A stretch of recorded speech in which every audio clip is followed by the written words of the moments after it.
I'm Cameron Cheats with Queerty. Hey guys, thanks for having me. Yes, Congrats on the show. Episode 4, probably my favorite yet. And I want to dive into the end of it. I feel like there is we'll say a needle drop at the club scene that is probably the most galaxy brain thing. The song that's used at the end of the episode, Tattoo, all the things she said. It's perfect. I mean, we got the Russians, we got it's bringing all the elements in here. Were you guys listening to that on set when you're filming the club scene, or? No, we weren't. We were listening to you. We got to choose our music for the segments where we were dancing. Did you guys did like a Fred Again song? I remember. Yeah, we just did a club song for what me and Sophie and I were dancing to. I was a fan of the song. Yeah, I picked Locked Club. Is this like Russian Russian dance thing, and Dashitai is the name of this song. Dashitai. Okay, I'll be looking that one up. Yeah, look it up. Yeah, Tattoo. I mean, when that started playing, I was like, God, this show is just on another level. Well, when we did a Q&A after the Toronto premiere. That was cosmic. I swear to God, I hadn't seen episode 4 yet. I didn't know we were using that song. And we were asked, what song do you think would be like their anthem? Yeah. And I said that song. And Jacob looked over at me and he was kind of like, he was rolling his eyes and he was like, are you messing with me? And he was like, I thought he was upset because I think he thought that I was like spoiling it. But I was like, no, I swear to God, I didn't know that was the thing. Yeah. It's perfect. Yeah. It's perfect.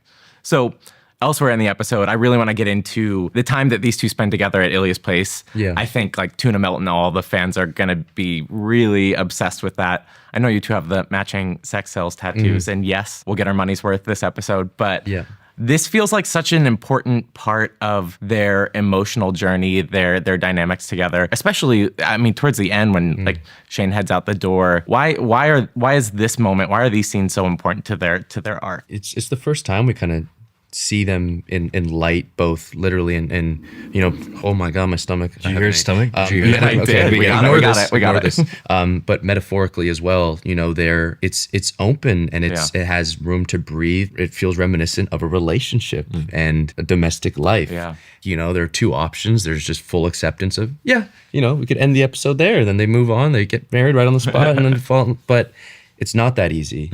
So it represents all the things, I think, all the hangups that Shane has come to him at that point when it is just sort of, it's hinted that it's on a platter of some sort.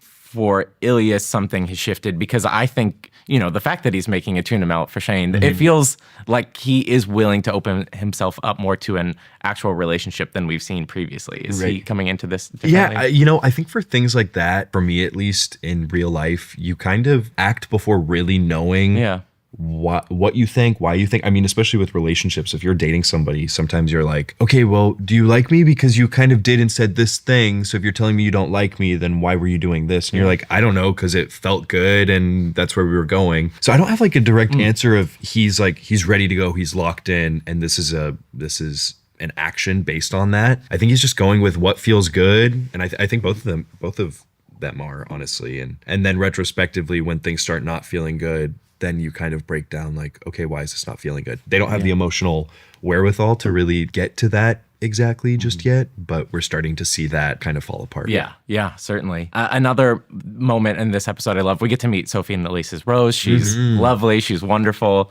I really like when she's kind of talking about just an earlier role of hers with Shane, and I feel like the fans have really delighted in discovering past roles of each of yours. I've seen a lot of clips and scenes going around online.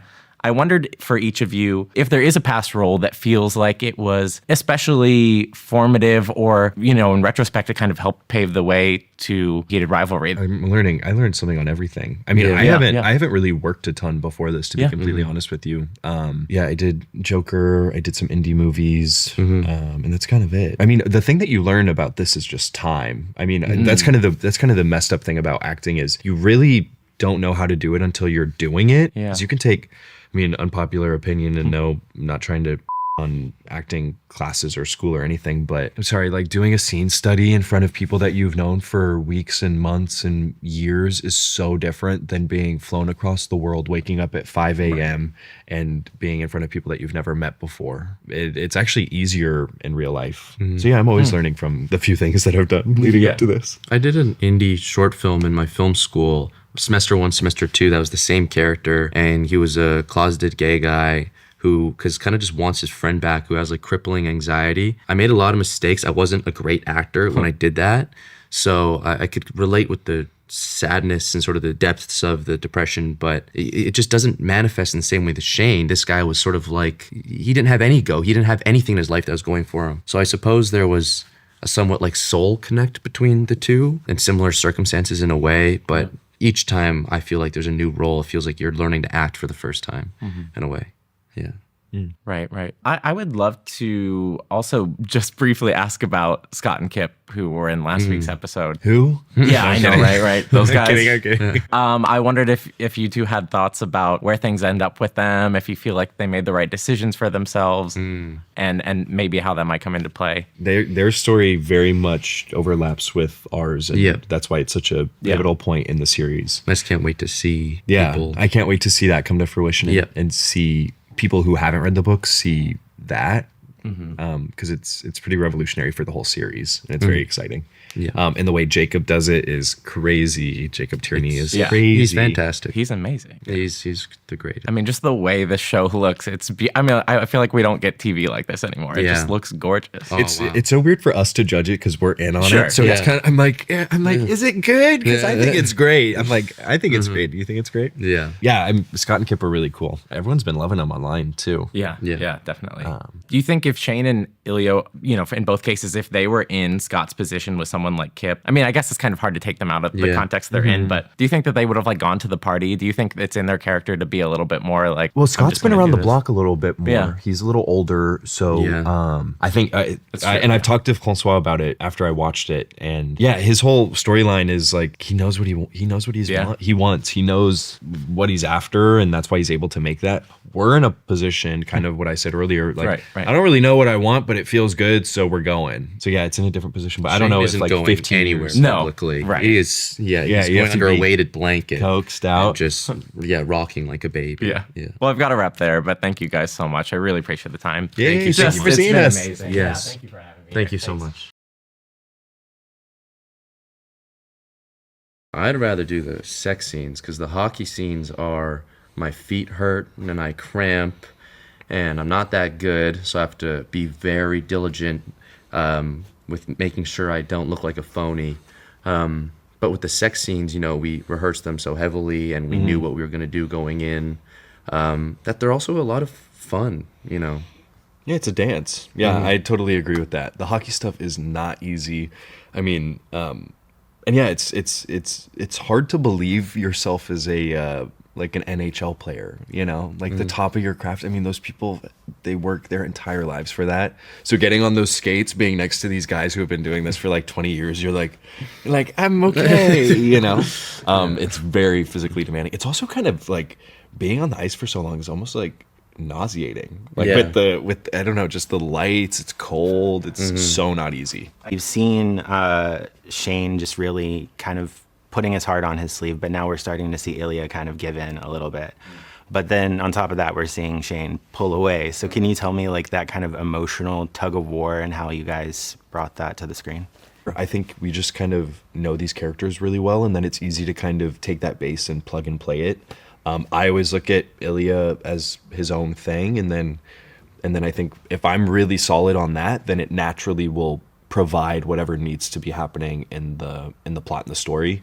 And then we have someone like Jacob who knows the story like the back of his hand and is willing to be like, no, I think at this point we need a little more this, we need a little less that, up this, down that. Knowing Shane, it felt like, of course he's running. This is almost like when you go to pick up like something you think is heavy and then it goes light. It's almost like that sort of that jarring moment where it's like, oh my God, he is like, it looks like, boyfriends, it looks like a partner, and it hasn't up to this point, and that's sort of terrifying.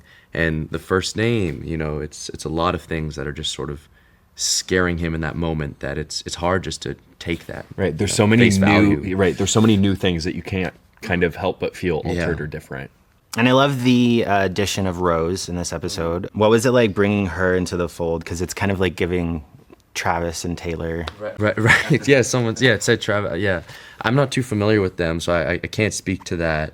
But working with Sophie, it was fantastic. And the Rose character is also very interesting because, obviously Shane is in love with Ilya, but Rose does offer sort of like, I don't know, like her character in a way adds pressure to, you know, who he's meant to be or what he thinks he should look like. But then again, she's a confidant and she's someone who's open and, you know, accepting and makes him feel really safe. And up to that point, it was really only Ilya who could provide that, and it wasn't always, his emotions weren't always handled and handled with care. So it's another super true interesting. connection. Yes, another true connection. And just being able to like step out in public and have like paparazzi take pictures of them. And Yeah, I think that's the sort of tragic element for Shane, is because he's able to do this with someone who, you know, he doesn't feel truthful that this person he's in love with in that same way.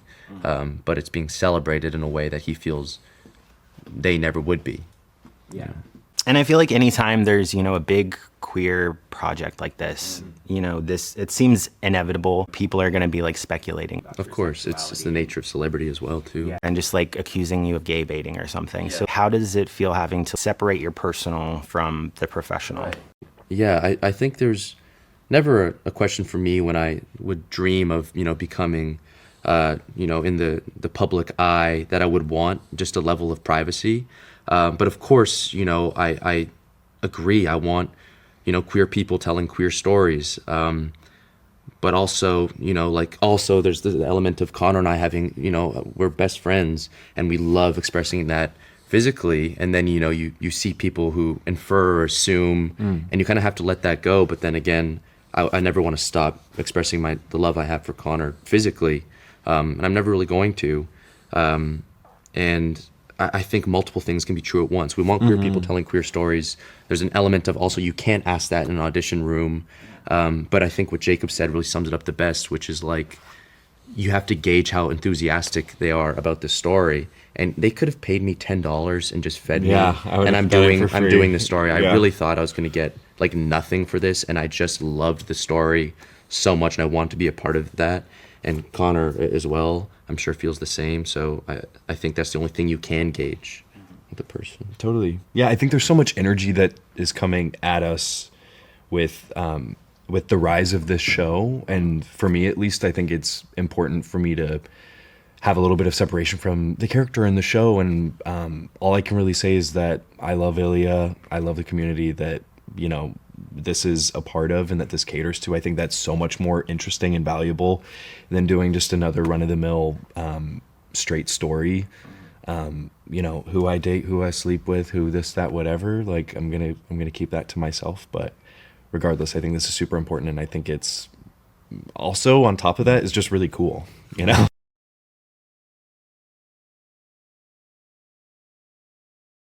I feel that, you know, if Ilya, if he fell during those freckles in the first meeting, I feel like when is it? It's the locker room. I think when Shane falls, you know, he's already falling before he says 14:10 or whatever I forget the number already, but whatever that is, he's already kind of there.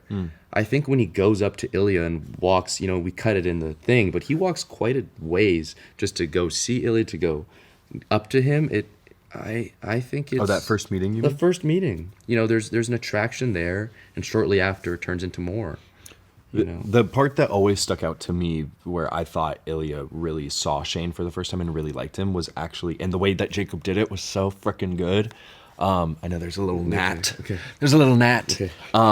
Ignore it. There's is when they're texting in the locker room, and I think this is it might be episode 1. Yeah. 1 or 2. And he goes, how many times can you like come in an hour? And then Shane earnestly responds, I don't know, twice maybe. That's where I think that is just like plain and simple the reason why Ilya likes Shane, is because that's so the opposite of Ilya. Like he would never be straightforward and honest, and he would never be vulnerable in that almost like ignorant way where you're like, you know, I'm just like, I'm so open-faced, here I am, you know, look at me, take me in. So that's the moment for me. And yeah, I think it also comes down to a cultural difference of like, I think Eastern Europeans are, you know, cultures outside of the West, they may not be as nice to you up front, but when you're their friend, you're their family for life, and they'll like die for you. I think that's a difference of their love at the beginning, is when I'm in, you know, whereas Shane is like, I'm in, kind of, sort of, you know. Terrified by it. But I will say, like, whether it's a departure from the book or not, with all due respect to Rachel's book as well, like, I think I play Shane as that he's sort of in love right away and then never stops being in love, and he makes other choices that might not look like that, but I think they're all kind of driven through how much intense love he feels for Ilya, and I stand by that. The shift, I think, happens between them, and then we see the ricochet effect of how that fragments and affects them both differently. Yeah. I don't know. I don't know about you, but I didn't pre-plan a lot of stuff with, and then the character will transform into this. I just remember doing like the tuna melt scene and after that, and I mean, all I have to do is kind of look at him and feed into his reality, and you know what happens after the tuna melt scene, just kind of you can't be present and affected by that, and then it just kind of leads into everything else. You know, can read an arc, but you can't really play one. You know, so you can't really manipulate one too much. Like, we read the script, I read the book, I reread the script multiple times, and I just had to trust that sort of imbued in the performance. But then being in that moment, I remember the tuna melt scene and where that goes. I do remember that. It was a disgusting feeling every time I'd leave. It's I just kind of felt gross in my stomach. I just wanted to cry. Right. You can't plan for it. You just have to be so prepped in your person and the story as a whole that when it's go time for that, you're ready for it. Yearning. We love to yearn. Mm-hmm. Why yearn? Yeah, there's this sellable sort of aspect that makes it more like you're more connected to it when there's the yearning, but also it feels real.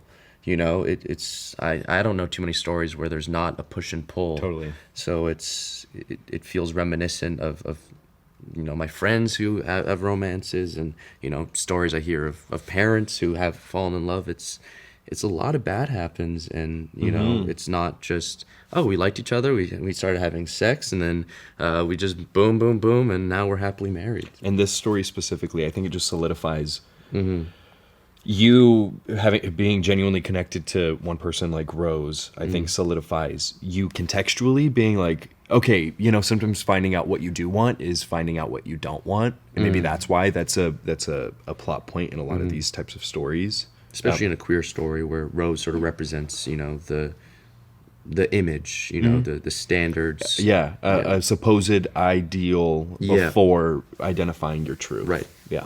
I just hope that people, no matter what you think you need to be in life, or what is expected of you, just be yourself, even if that breaks some sort of boundary, even if there's not a word for it, even if there's not space for that in whatever, realm you live in. Just be that. Yeah, fight for yourself like you're your best friend, and don't be ashamed of anything that exists within yourself. Yeah. Even your family, your family, your friends, even if it goes against what they want and think of you, Own you. it. Own it. Own it.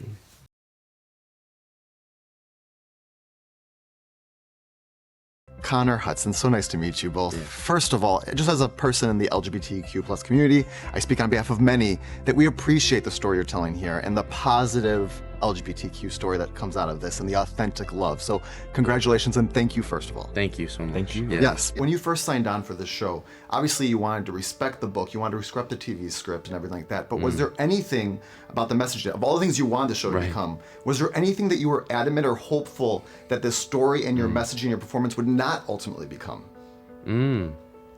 That was in the book, or just like just in general, like when this goes out as a TV show after all the book and everything, was there anything about your story or performance that you're like, I want this to be all this, but please do not become this? Right. Oh wow.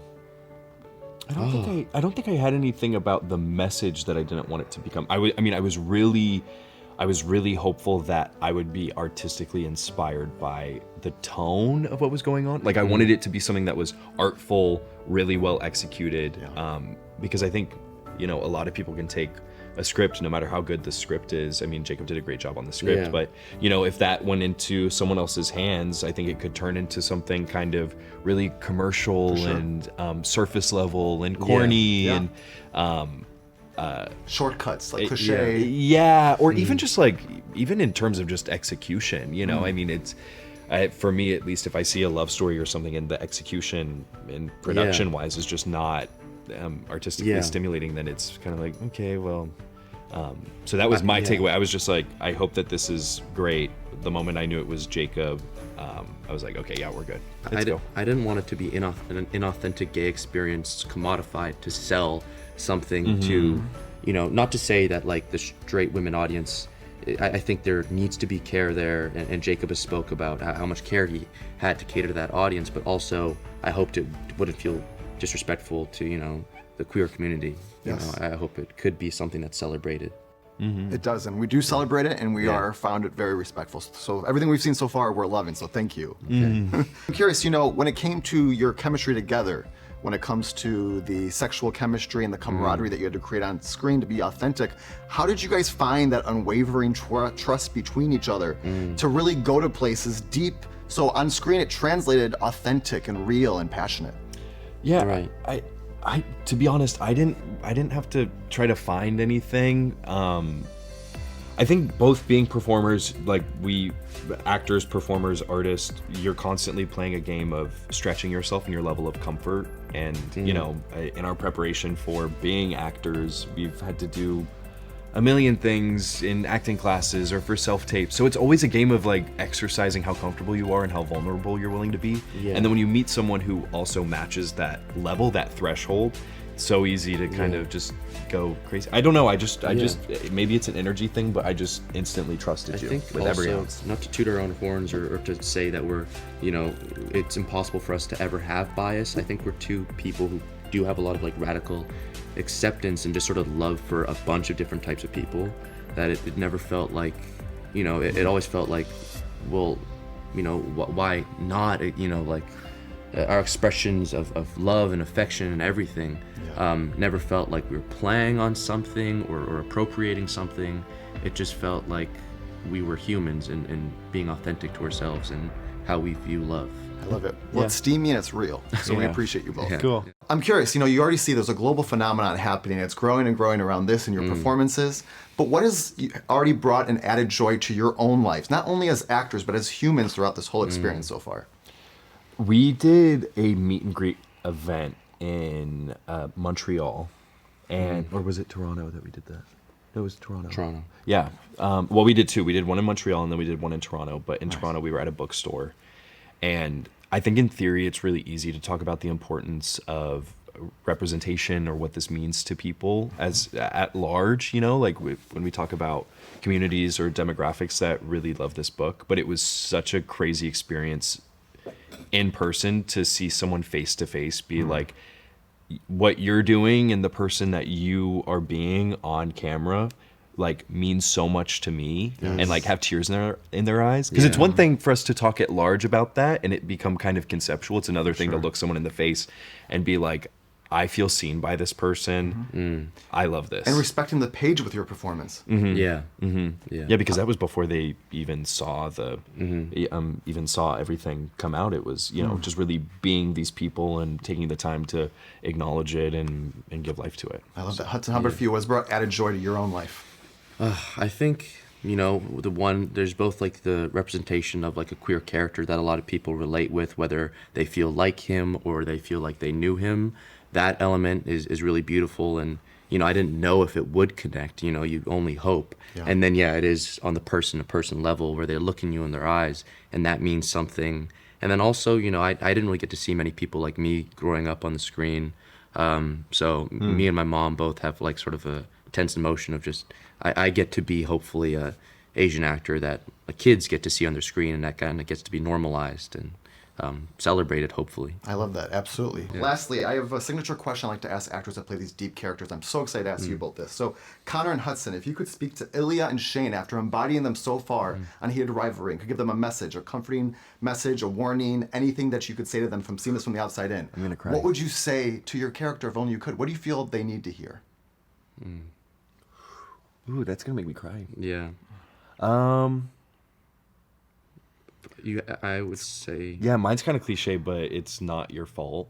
It's not your fault. It's not in your control. He has some, I don't know if you've read the books, but he has some pretty crazy family dynamics that'll come up throughout the rest of the story. And it's just like, it's really heavy. Yeah. And you can't help but I think, carry that your entire life, and I think that informs a lot of his hurt and his how he goes about life. I would tell Shane that his ideas of, I think, perfection and masculinity are wrong. They're immature, they're juvenile, and that's not his fault, but he's gonna feel a lot less pressure and a lot less uncomfort in himself if he changes those. I love that. In time, growth will come for everyone too, like the rest of us. Yeah. So congrats. So good to meet you, Connor and Hudson. Thanks for your time. Again, I'm Jeff. Happy holidays. Thank you. I'm gonna like cry Thank now. you so much. Yeah, that was a good question. Oh my God. Thank you, Jeff. Thank you.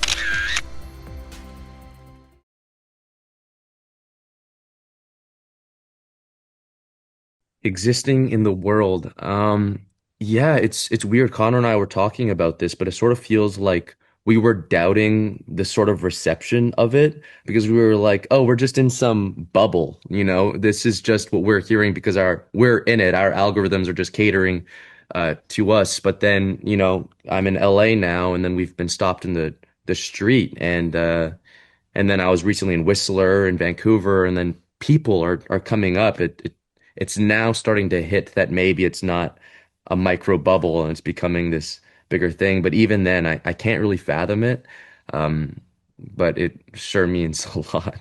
A lot of our information that we get is online, and you know, our devices are so geared towards giving you what is for you, you know. And so us being involved in Heated Rivalry even before the show was announced, or even before, you know, the show was coming out, my algorithm, anything online, has been so geared towards Heated Rivalry that I've kind of convinced myself, like, oh, this is just my device, right? You know. And then, you know, the moment I came back from Canada, every single day I feel like someone's stopping me and being like, I love the show.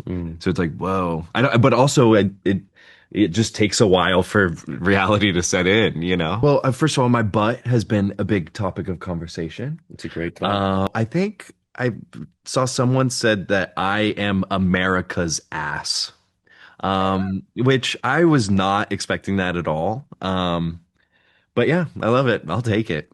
Feels good. Wildest compliment, I can only think of the ones that stand out are usually the ones that are just very, I don't know. They've moved a lot of people. You know, some people feel like they were Shane. Some people felt like they were Ilya and they had a Shane. And people who reach out and sort of privately disclose something about how this just, you know, they don't really cry during shows or films, and then, you know, they're finally just a wreck during this one, and, you know, we're only 3 episodes in. It's those ones are just wild to me because, you know, as an actor, as someone who loves stories like these, it's just sort of what you dream of being a part of.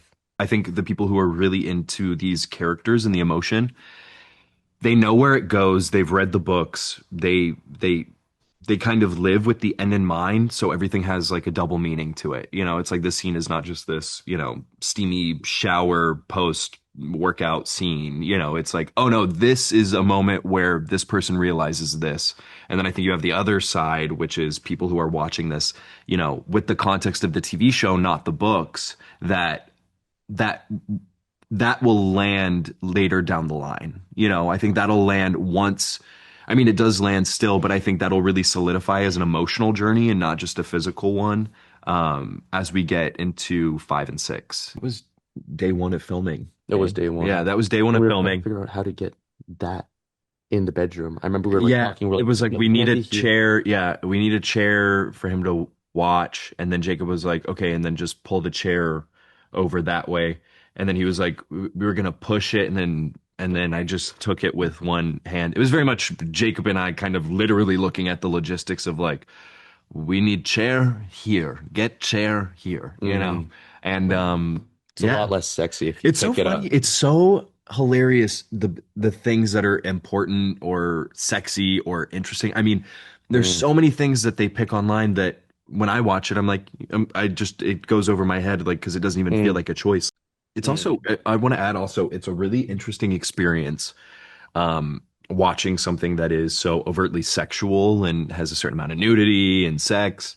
Because we did that on set. So I don't know about you, but when I watch it, I'm like, this is really not that raunchy because it's me. So Right. that it does. There's like not this element of separation, and we were literally doing the actions together. So it's like, yeah, I remember doing that, but it's hard to convince Yeah. yourself or remind yourself that like, oh, anyone else who's seeing this was not there and did not watch this happen. The You know, fans get spontaneity, but we see mechanics, we see technique, rehearsal, we see Chayla going knee little higher, knee little lower, hide your Right. little ballet slipper. right? Less face, Yeah, more face, more face, more tongue. So it's like we're seeing take 5 and then an edit, and other people are witnessing, two people find a sexual language. So that's an interesting relationship as well.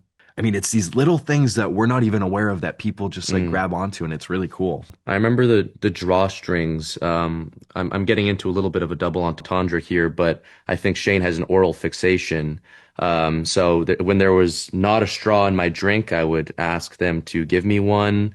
If I'm texting, I'm putting the thing in my mouth. I'm always putting things in my mouth, and I'll continue to do that for season. If we get another season, there'll just be more things in my mouth.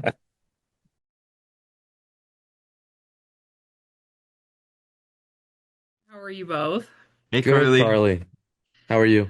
Great. I mean, super excited to talk the show. I just finished rewatching episode 4, and I know we don't have a ton of time, but I feel like this is such a pivotal episode, I think, and for the show in so many ways. So I am really appreciative of the chance to kind of get to dive in. And I feel like a good place to start is this episode in particular has a moment that I think a lot of fans have been looking forward to. Like I'm seeing so many tuna melt comments in the lead up to this episode. But I think it really is a good instance of how we see Shane and Ilya's dynamic really switching into like almost a sweet domesticity. And I'm curious for the both of you, was there ever a sense of added pressure when approaching the scenes that are coming straight from the book, like a sense of really wanting to make sure that you got it right? I feel like I never really considered that too much. I think I just had a really strong vision of what I saw, and I really trusted Jacob. So I was like, we're gonna bring this to life. To be completely honest, too, I was from the jump ready to accept that my performance, no matter what it looked like, could be potentially disappointing to people who love the book, just because that's the nature of it. I mean, like anytime a book is adapted, there's going to be some that's not what it should be online or whatever. So going into it, I already accepted that, and I think that freed me up to just be like, this is what I think it is, be open and present, know this character, and just go regardless of what element of the story it is. Yeah, I think Shane is feeling that fear of, domesticity. Like Jacob reiterated it. And I remember him very pointedly saying on set, like, this tuna melt scares you. When he says, do you want tuna melt? That sort of has to freeze you, because up to that point, it's like Shane, whether consciously or not, has sort of made, bigger gestures of love or more confident gestures of, romantics that I think, you see Ilya freeze up to this point. And then the fact that it looks like this, it looks like home life, it looks like, a partner. It's a big space, it's open, it's daylight opposed to like this dark, shadowy hotel room. I think that open space scares him. Like for Shane, that's like the fucking ocean, and he's kind of drowning in it. And I think Ilya's comfort with him terrifies him, that it looks like everything he wants is almost harder to accept than if it is this like shadowy, forbidden thing. Yeah. I mean, to sort of continue along that same point, obviously the steamy scenes in the show have been a big point of discussion, but I really feel like you can track the evolution of their relationship, their dynamic through those moments. And in this episode, we sort of get the time jumps to indicate that these two have really been off and on during hockey season. They kind of come together, and then in the off season, they're apart. But you see the moments when they start, they're looking at their phones a little more often. They're kind of, there's that yearning, I think, for like a longer connection. And there's more vulnerability, I think, in this episode than ever before. I mean, this is the moment when they say each other's first names for the first time. And then we get Shane pulling away immediately in the aftermath. And Hudson, for you, I was curious about what you really wanted to convey about what we've sort of touched on it already, but you know, and in the build up to this moment, when Shane pulls away from Ilya, what did you want to convey about like what's going through his head at that moment? Yeah, there's so much, you know, I spoke of like the kind of acceptance, almost like the open arms of Ilya, or at least appearing so, but also before that, there's the reminder that Ilya isn't his, you know, he talks about women and Svetlana in a very sort of like unabashed way that also terrifies Shane. It doesn't make him feel, you know, like he can enter into this. There are conventions around him, you know, that he doesn't feel inside. You know, there's that conversation about, do you like women? And Shane lies through his teeth, and you know, he doesn't feel fully safe with Ilya in that conversation. But then there's also tuna melt, and there's the first name. So I think there's a lot of things that he can't reconcile in that moment. In episode 1 and 2, he's tried conversation, and that really hasn't proven to work. So I think too many things short circuit in his little brain that I think he runs. Yeah. I mean, I think Connor, Ilya is also dealing with when and when not to express deeper feeling, and like the call from his dad in that scene. It's telling that when he comes back into the room and Shane asks about it, Ilya kind of downplays the moment and reaches for like a connection instead of talking about, you know, his feelings. Like, how did you kind of want to play his avoidance of the topic, you know, when Shane tries to bring up his dad? It's so interesting because I didn't even think of it as avoidance until you said that. To me, what that moment looked like was actually really feeling seen. And yeah, I guess I didn't see it as avoidance until you worded it that way. To me, it felt like, whoa, this person is connected to me, knows just enough about my life, and is literally in close enough proximity to you know, take in my energy and be concerned about me. And then I guess you're right, it is avoidance, but from that place, like kind of looking at it as Ilya or whatever, that felt like the next logical step, which was almost like a thank you or something. You know, it's like if you like someone or you love someone, and you know, having a beautiful moment, it's kind of like a beautiful period to that moment is you love me, you see me, thank you, let me embrace you. But I guess you're right. Damn, you should have been on there with me. That would have spiced it up a little bit with that. Yeah. I mean, Yeah. sometimes sometimes I think, you know, there's a lot that can come through subconsciously without maybe even realizing it. I did want to ask too about the club scene that sort of closes out this week, before we run out of time. You know, it's this I mean, obviously the song took me back to a very specific time period, but also it's this moment of the two of them sort of frozen in that space, and the rest of the world is moving and dancing around them, and it's just the two of them locked in this stare. So I wanted to ask the two of you about the experience of filming that, when you're surrounded by strobing lights and so many extras, and really kind of locking in with each other.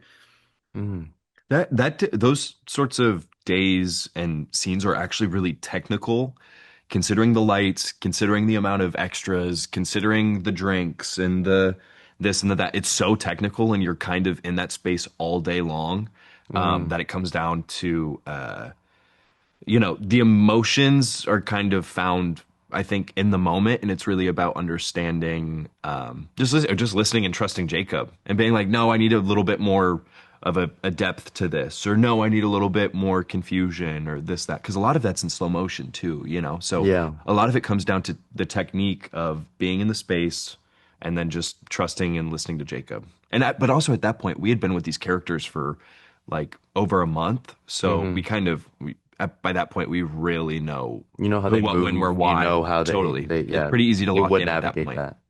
It's a great moment. I mean, look, I'm sure people are going to be a little bit devastated by the split this week, but also, as you know, any good romance fan knows, it's just means that the road to a happily ever after is going to take a little bit longer. Has to happen, baby. Yep. Yeah. I'm all out of time, but thank you both so much for speaking with me about the show. I mean, it's been such a huge success and obviously so well deserved. And the two of you are so fabulous in it. So thank you so much for your time. Really appreciate it. Thank you so much. We appreciate you. You're great.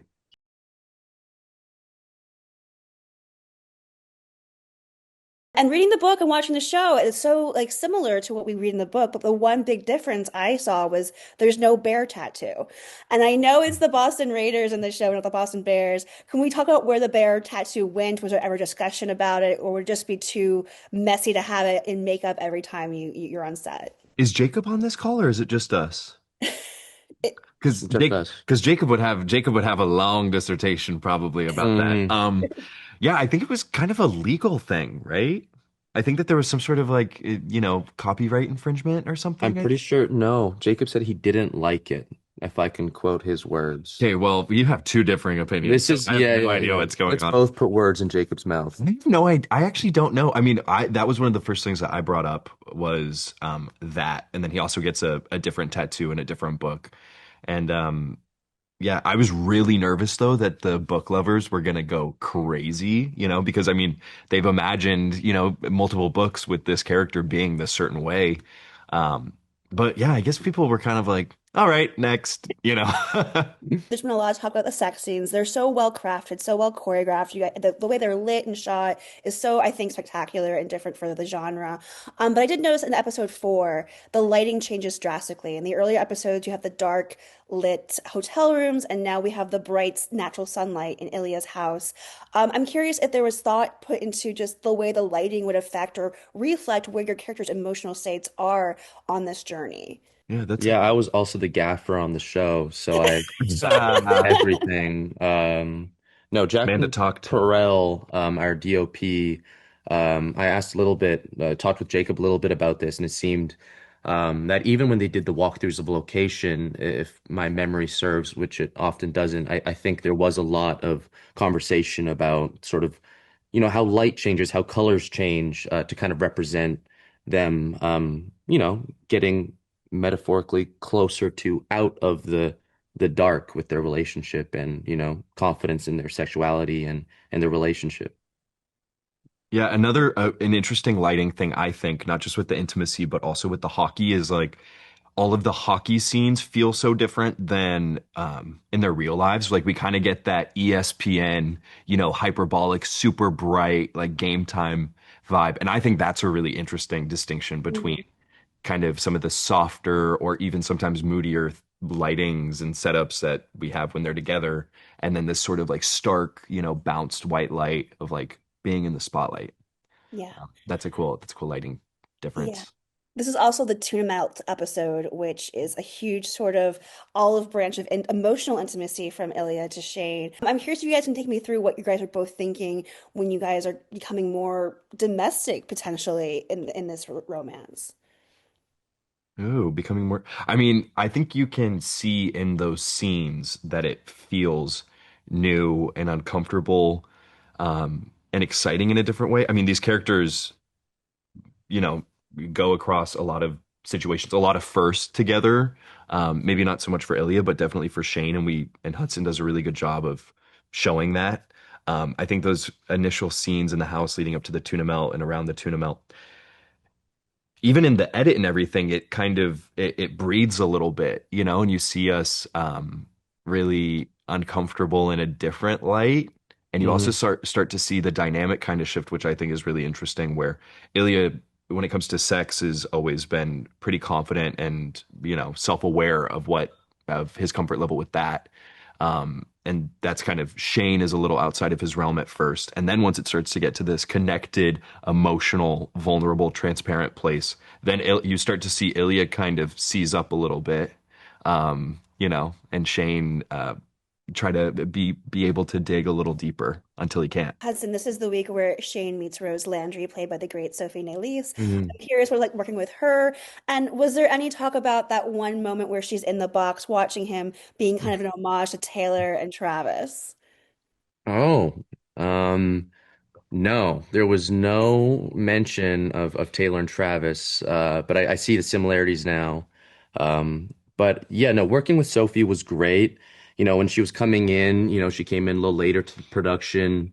Um, Connor and I were just such goofballs, and we already had like the unwritten rules laid out of how we engage and how we create and craft these intimate scenes. And then with Sophie, I had to like make sure I was very consciously going, okay, let's be safe. This is a different person. We have to start from square one. And then she came in and was just as, raunchy as the set was. She joked. She was very comfortable.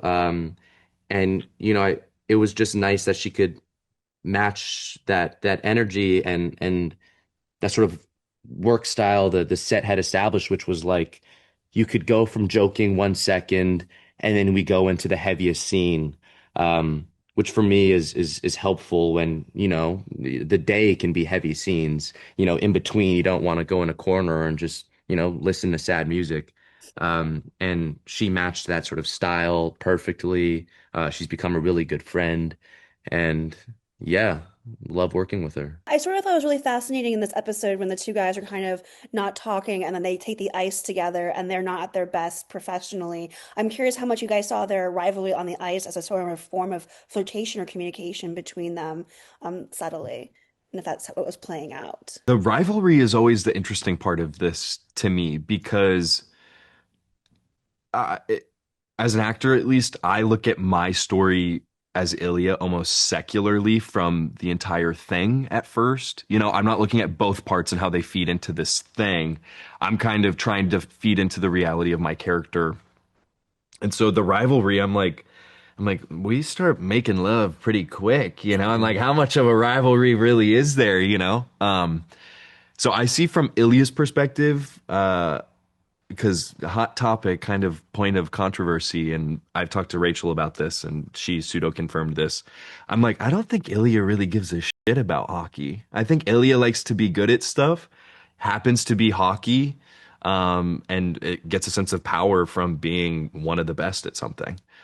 So I think the rivalry is more so me trying to poke at Shane, and seeing that bubble up. Yeah, same with Shane. I think it's less about a competition with Ilya and more of just he needs to win no matter who's in front of him. Hockey is his life. He's obsessive about it. He needs to win. He needs to be the best.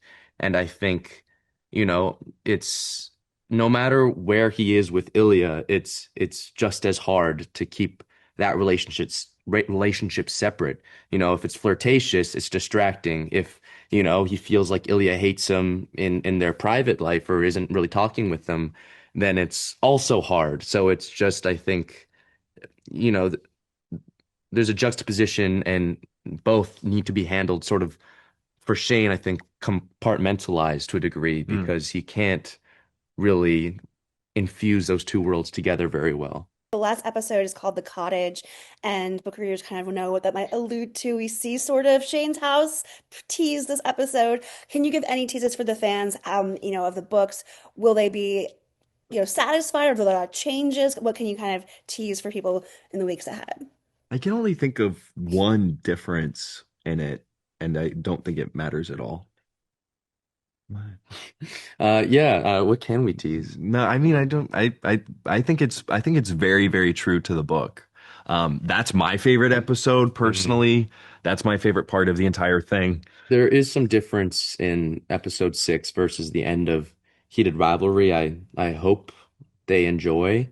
But I think the sort of soul of it and the sentiment is very. What are you talking about? I don't remember that at all. We obviously won't say anything, but I don't know what he's talking about. What? Jacob ends it. Well, we'll talk about it.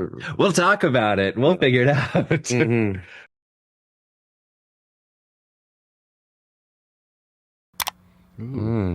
I think it's what I find interesting about it is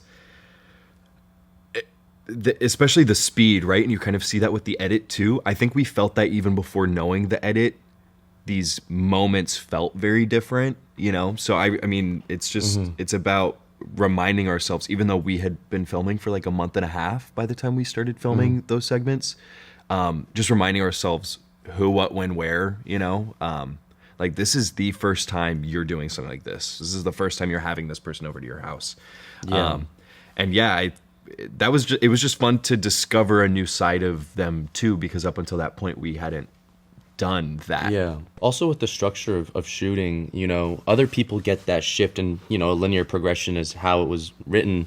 Our show was like kind of unusually block shot. So it was like shot like a giant movie, which means, you know, we're shooting parts of episode 5 in the beginning, parts of, you know, episode 4, you know, early on. So it was all sort of, the shooting was unassembled. And so we had to sort of take it moment by moment. Know every little moment. We're jumping in the same day. We're going from multiple scripts. So I think for us, we didn't really get the benefit of going linearly. You know, we had to hold the entire story and then go in on command to these different points that these characters are at. Yeah.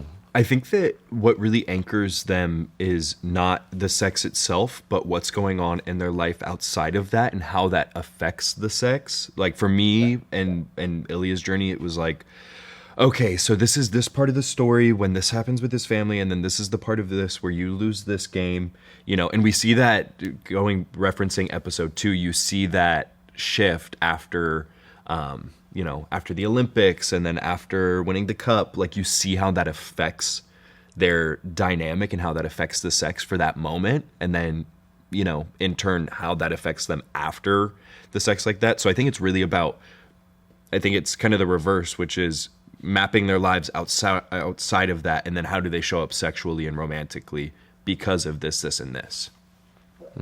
For Ilya, at least. I don't know if he feels the same for Shane. Yeah, I felt like the approach was, you know, I always knew where I stood on that sort of debate. I always felt, you know, handled the right way, sex does have a huge place in storytelling. And with this show, we got the benefit of the sex scenes being treated as, you know, deliberately as the conversation scenes, almost more, because we had rehearsal for them. We had conversation about the conversation that's happening within them.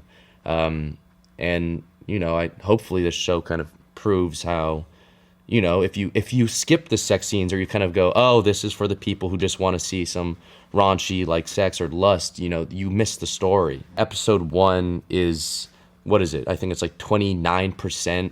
I spat all over. 29% like intimate scenes. And, you know, some people could be like, oh, so, you know, that means 71% story, but that's not true. It's most of the story is in that 29%. I mean, after our first, we had a rehearsal day where for a half day we literally just walked through every intimate scene in the script.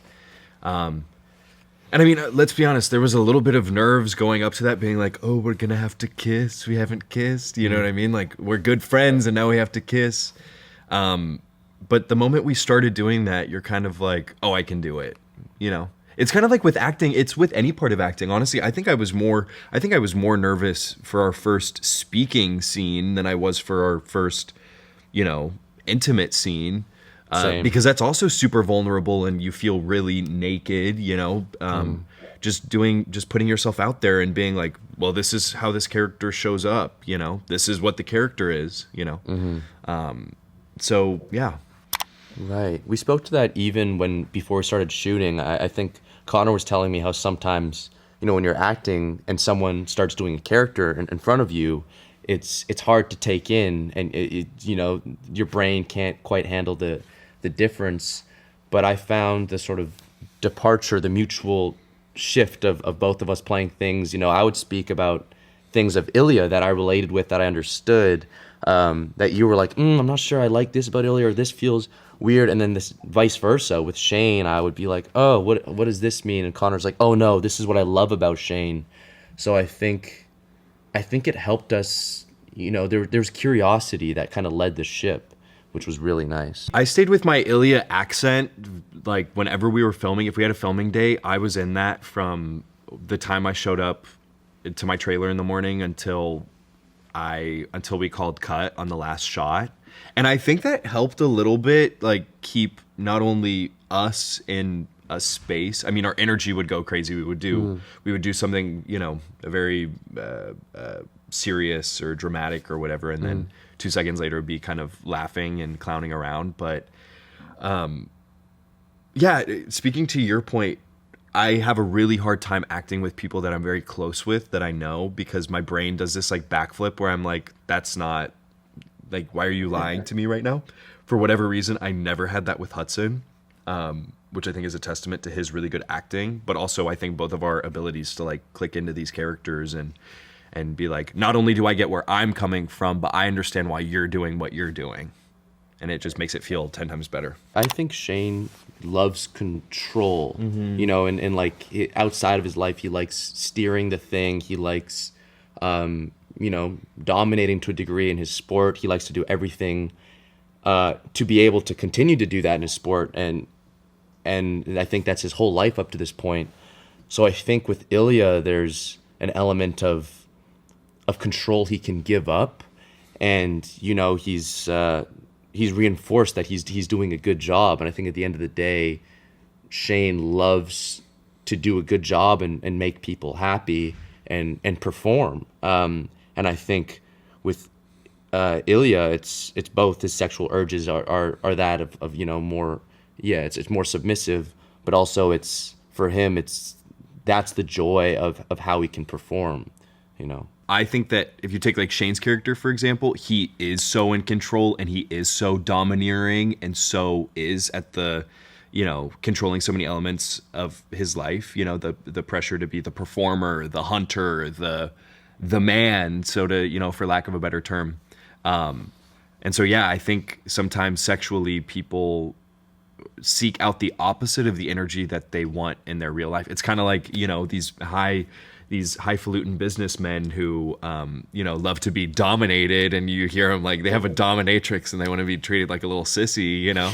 And I kind of think, again, it's kind of the same thing with Ilya. I mean, if I look at his emotional journey secularly from our arc and the love story in the show, I mean, he is totally out of control in terms of what he's allowed to be in his country. He is totally out of control in how everything goes down with his mother. He is so out of control with his father. I mean, I've said it. I don't really think that Ilya gives a shit about hockey, and you know, it just so happens to be something he's good at, and so he's thrust into this thing. And what's the opposite of that? You know, is being in control. Yeah, I mean, I live in West Hollywood, so I feel like I'm in the body central. I mean, I was telling Hudson, he's visiting obviously for this, and I was like, yeah, I mean, we're in a place where West Hollywood, you know, men's beauty is a huge topic of conversation.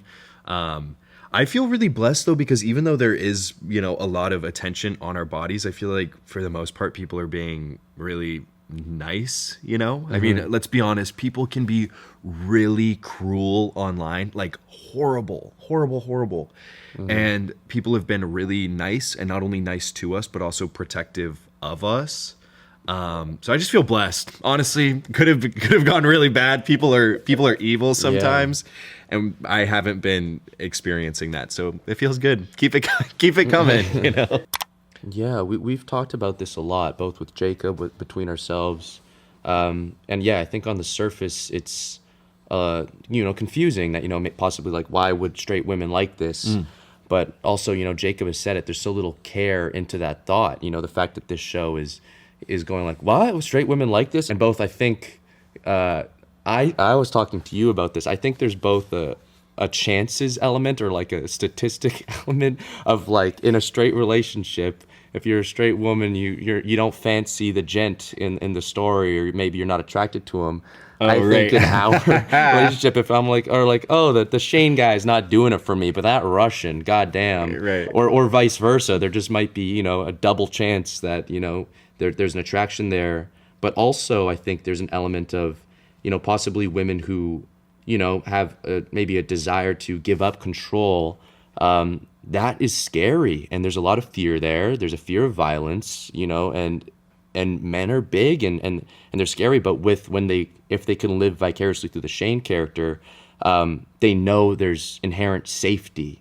You know, and I think that's possible. You know, I'm I'm a little bit I also think theorizing, but yeah, I also think that I was talking to Hannah, our costume designer, and because we were talking about that exact thing, I was like, wow, it's predominantly women from the book, and obviously I think the gay men demographic has gone up because of the show, just because of the visibility, not knowing of the book beforehand. And she was like, well, I think that there's something about this type of story and this type of love and this type of sex that has a lot to do with this almost like prolonged foreplay and yearning, which kind of differs from this more pornographic idea of sex. And she's like, I think that's what the female audiences are really drawn to. And I think she was like, I think it's more so geared towards a feminine gaze. Right. Which is super interesting because it's true. I mean, that's why we like romance. You know, it's not just the sex or whatever. It's the moments in between where you see desire and this pull towards vulnerability and connection. Yeah. You know, I would also want to add, like, it made me think, you know, like in a straight hetero normal romance, you know, it's usually you fall into tropes and stereotypes where the woman is you know, the communicator, and the guys, you know, the closed off, you know, that's usually the archetype we see. So I think that it's two men, it's, well, someone has to do the talk, like communication needs to happen. So like, which one of you motherfuckers is gonna do it is sort of enticing, because they're like, so men are capable of having communication, they can get somewhere, they're not completely incompetent. I saw something online that was really interesting, and she said that it was an influencer or like a book talk personality talking about this, and she was like, the reason why women are so into stories that involve gay men is because they are so exhausted by the idea of straight men that like this is the only way that they get to see a form of masculinity that feels accessible and interesting to them, which I think is a cool point. You know, because it does turn the normal idea of masculinity on its head in a lot of different ways.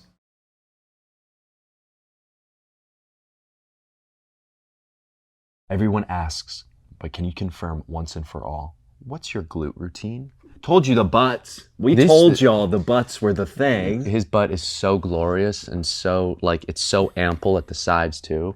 Hi, my name is Connor Storrie. And I'm Hudson Williams, and these are some heated questions with Vanity Fair. Do I go first? Go first, baby. When was the first time you were recognized? The day after I got back from the Canadian premiere, I went to the gym, and this guy goes, "Are you Connor Storrie?" And I said, "Yes." And he goes, "I love your show." What's the last tweet about the show that you've screenshotted? You don't screenshot, you save them. I don't screenshot, I'll bookmark. I remember some ass, people talking about ass. I remember people talking about emotions and stuff. Twitter specifically gets pretty, it's crazy. It's pretty vulgar. Yeah, it's crazy. Who is your dream director to work with? Ooh, right now, Darren Aronofsky. But it would have been David Lynch. What's the most starstruck you've ever been? I met Julia Garner on a show, and I'm a big fan of Ozark. And I loved Ruth Langmore. She's one of my favorite fictional characters. So I was a little bit like, oh my God, good to meet you. What TV show would you love to guest star in? The new House of Dragon. House of Dragon. Just because I like that world. And I want to wear one of those super blonde wigs. Like I want it hair down to my butt that's white blonde. Your big butt. Everyone asks, but can you confirm once and for all, what's your glute routine? What's funny is I thought they were gonna like your butt. Yeah, no. I do a lot of dumbbell squats, like elevated dumbbell squats, so I go really deep. And that's kind of it. My parents, my butt parents, my deadlift. parents have big butts. Bodybuilder dad. And mom. And mom. Which of your characters fell first? Which fell harder? I've played Shane as he was in love when he first saw Ilya, and he just continued to fall deeper into that hole. I think that Ilya loves harder just because of just again a cultural thing. What's your guilty pleasure watch? I don't have any guilty pleasures because I have no shame. I accept myself. But I do watch Great British Baking Show. Isn't it Great British Bake Off? I don't have any guilty pleasures. You can't have shame and do what we do. No, I only watch cerebral art films. It's just sort of what I naturally gravitate towards. What book are you currently reading? Sex and Rage by Eve Babbitt, but I already know the ending and I'm not sure I like the ending. Favorite book adaptation? To be completely honest, Heated Rivalry was probably the first book I've read in like, I want to say since high school. I've read like self-help books about about like how to manage your time or The mountain is you. how to forgive yourself. When did you get your matching tattoos? What do they mean to you both? I don't know what month that was. I don't keep track of time. I went and visited Hudson in Vancouver. Yes, and we got them there. And, you know, there's a tongue-in-cheek sort of like, we know the sex is selling the show, which we have no hang-ups about. But then again, we know there's something deeper there. So it's a little cheeky, it's a little fun. I think it's just kind of a wink to being a part of something that's overtly sexual and isn't afraid to call it what it is. And who doesn't love sex? Yeah. Vanity Fair.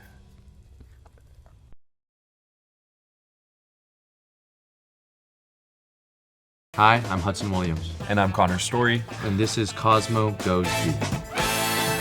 Alrighty, let's go. Okay. What is the most Canadian thing about me? You say sorry a lot. You also mispronounce a bunch of weird words. And whenever I compliment you, you have to instantly throw it back to me, and I'll be like, oh my God, that clip of you doing this. And then you go, yeah, but did you remember when you did that? And everyone was amazed by it. I'm like, just take it. Take it. Just take it. What was your first impression of me? Freak. Artist. Enigma. Sriracha mayo. Kimchi. Why are these all food related? That you just gave me appetite. I made you hungry. Hungry.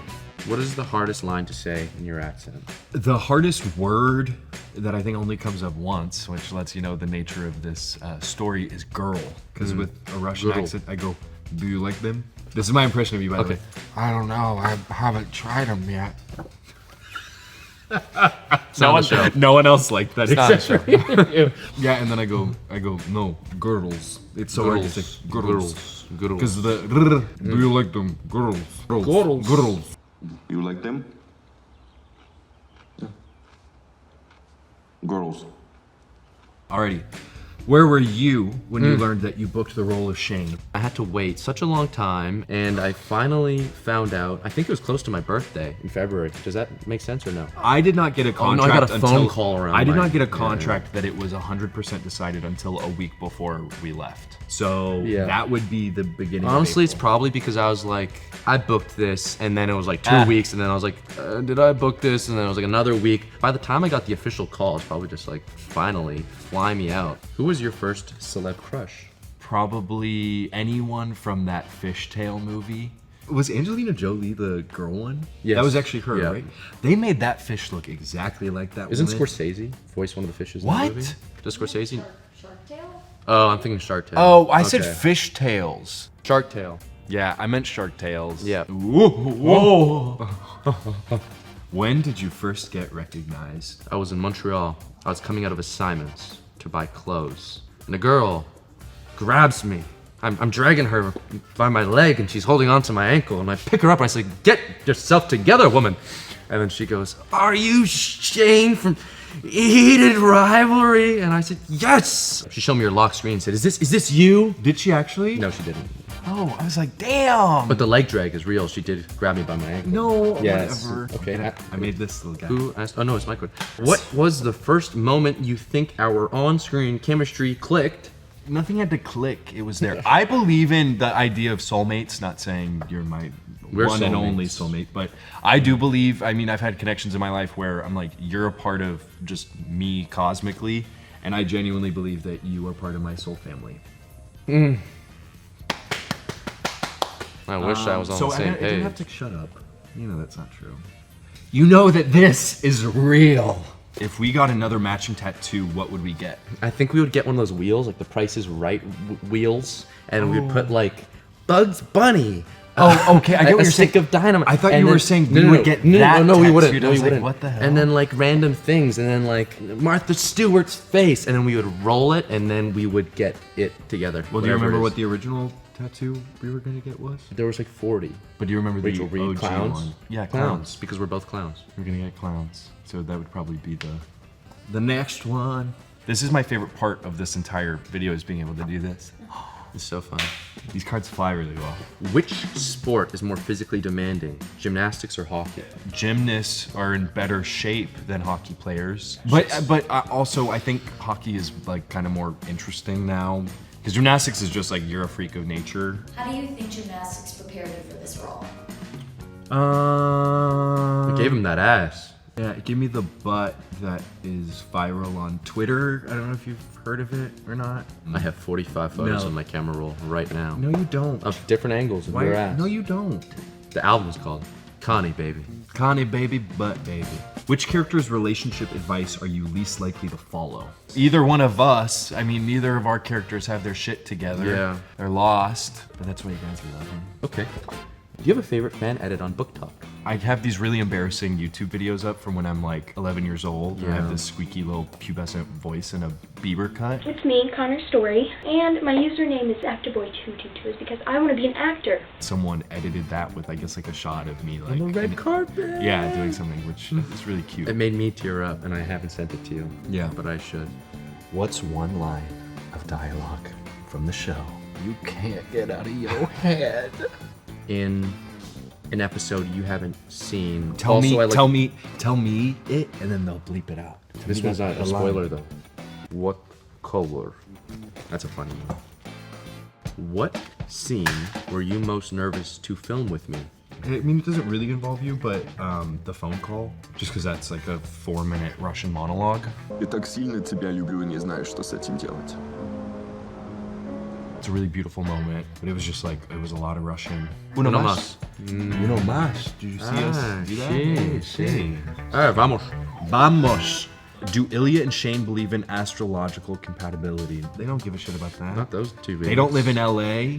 They're dumb. They don't live in Hollywood. They don't drink matcha. They don't know the truth about your moon rising Pisces. They don't have Etsy. There's no Etsy in the Heated Rivalry universe. Do we? Yes.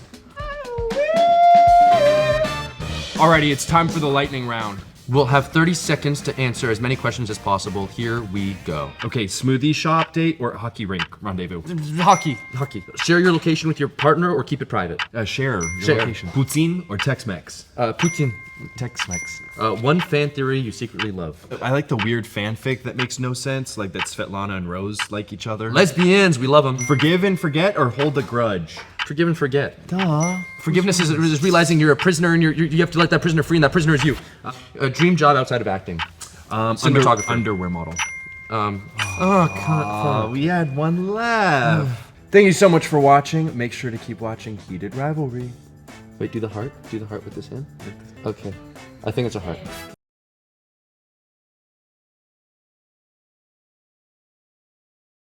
Hi, I'm Hudson Williams, and I play Shane Hollander in Heated Rivalry. And I was waiting for mine. And my name is Connor Storrie, and I play Ilya Rozanoff. And we're here with Buzzfeed to read your thirst tweets.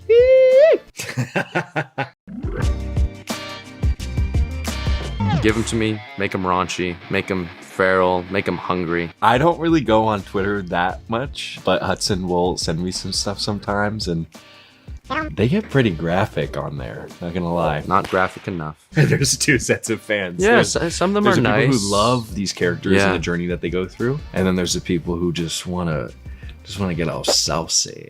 Yeah, and then there's the combo people who want to get saucy, but also want to cry while they're saucy. Pantsless. Bring in the phones. I feel like a spoiled little prince. Thank you so Bring in the phones. Bring in the phones. You want to start? Go, baby doll. Ooh, Ilya Rozanov kiss could definitely save me right now.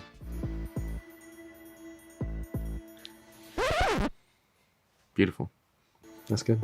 We have You're blushing. I'm blushing. He's blushing. I think everyone here is feeling the heat. Ooh, my name is Hudson Williams, and I'm super hot, and I'm starring in the best book TV adaptation, and I get to kiss co-stars Connor Storrie and Sophie and Elise. Girl, you. It's a life. I'm living it. Sorry. Did you just fall? I don't know what I did. Oh, it's my medal too. It got me so giddy. I almost like something broke. An earthquake. No, you haven't phased me yet. Yeah, we've seen some pretty intense stuff, so That's I feel very like it's gonna sweet. take a lot to kind of get through to us. Ilya Rozanov, I want to shrink you to the size of a gummy bear and swallow you whole. Why you gotta shrink me to swallow me? It's a lot to swallow. I would know. High five. Hey! One more. I think that went out of frame. Okay, it's okay. They heard it. This is from Jazzy. Hey, Jazzy. Hey, Jazzy. Sometimes I just start crying when I see someone as sexy as Hudson Williams. Like, there are genuine tears rolling down my cheeks right now. Say what cheeks? There we go. He had it.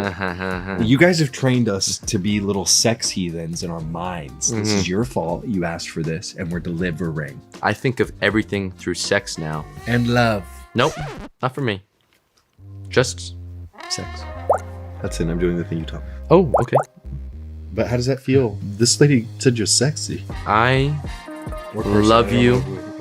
And I'm gonna kiss you. I'm gonna kiss you. I'm gonna kiss you in your mouth. I'm gonna make out with you because you're so nice to me. Connor Storrie's ass is so fat. Is taking up the whole screen. Yeah. How does it feel to be double cheeked up? How does it feel to be double cheeked up? Weighs him down. How does it feel to know that you have the weight of the world on your back? It feels good. I take care of my body, and I'm glad that y'all like it. I did not think that my butt was gonna get the response. I thought my acting or my charisma or anything else but my butt would, make me a big star one day. But nope, it was the butt I got from my mama. It's your turn. Oh, you don't understand. I'm obsessed with forehead kisses. I didn't expect one this early. Aww. So when it happened, I had to run several laps around the room like a dog chasing its tail. If there aren't any hauling off forehead kisses, girls, I'm dead. That's cute. Look how beautiful that photo is too. It's beautiful. Several laps. That's pretty. Y'all exaggerate. Yeah, you probably just went like. This is probably what happened. She's watching it, and then we do this. She's probably like. That's her running laps. Anyway, eating Sour Patch Kids. I love watching hot men make out. It heals something in me. I love episode 3 as well. And what about 1 and 2? I think we make out more than Scott and Kip do. Oh, so you think you're a hot man? You're conceited now? Oh, that's why you said that. Yeah, caught ya. He thinks he's hot. Look, all of these tweets y'all are doing are getting in my head. I'm gonna start ordering, crazy stuff. I'm gonna start walking around with a printout of my headshot. Do you love how those are our ideas of luxury? It's like getting too big for our britches. Is I'm gonna start ordering crazy stuff for lunch. You're gonna have your headshots. Like, here you go. I love watching Heated Rivalry because it's the closest I'll ever get to watching an alpha and omega go at it. What is omega? It's a little bottom boy. No, that's a beta. So this thing called the Omegaverse. Yep. The alpha's the top, the omega's the bottom. It's for dynamics.